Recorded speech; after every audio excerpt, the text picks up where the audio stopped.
We are the Cool Kids, sponsored by Bacon, Egg, and Cheese, the podcast. Make sure you check it out. So we're going to get straight into the video. So recently, Sean Combs, a.k.a. Puff Daddy, a.k.a. P. Diddy, has been caught up in a crazy scandal. So Puff Daddy dated a singer named Cassie for over 10 years, and she hit him with a lawsuit asking for $30 million. During their relationship, Cassie claims that Puff Daddy physically abused her and raped her multiple times throughout the years. This is where it gets interesting, people. Right after Cassie made those claims towards Puff Daddy, he settled out of court between a sum of $10 to $50 million. Now, this does not mean that Puff Daddy is guilty, but selling out of court that fast is not a good look. As soon as the singer Cassie went public with her lawsuit, a lot of people in the industry came forward with support for Cassie. Like the singer Don of Danity Kane, who was also on the Bad Boy label with Puff Daddy. The singing group Danity Kane was on the Bad Boy label for a while, so this speaks volumes. Also, another member of the group Danity Kane came forward, Aubrey. She released a statement on Twitter claiming that she's been trying to tell people about Puff Daddy for a while. The rapper Kid Cudi actually came out and made a statement that Puff Daddy may have blew up his car. Kid Cudi claims that Puff Daddy was very jealous that him and Cassie were dating at the time. This came out to the public eye because Cassie claimed that Puff Daddy made threats to do so.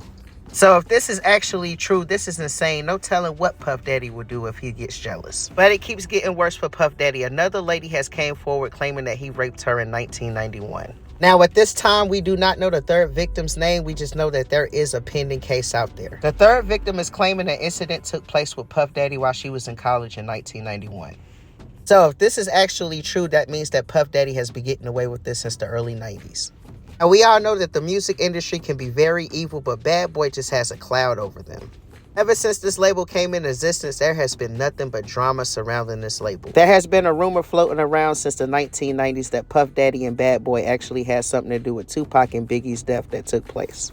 While Tupac was alive, Tupac stated multiple times that Bad Boy was trying to kill him and get him out of here. This rumor has never been confirmed by anybody, but people in the industry always bring up Puff Daddy's name. There is another rumor floating around that Puff Daddy actually had something to do with his ex-wife Kim Porter's death.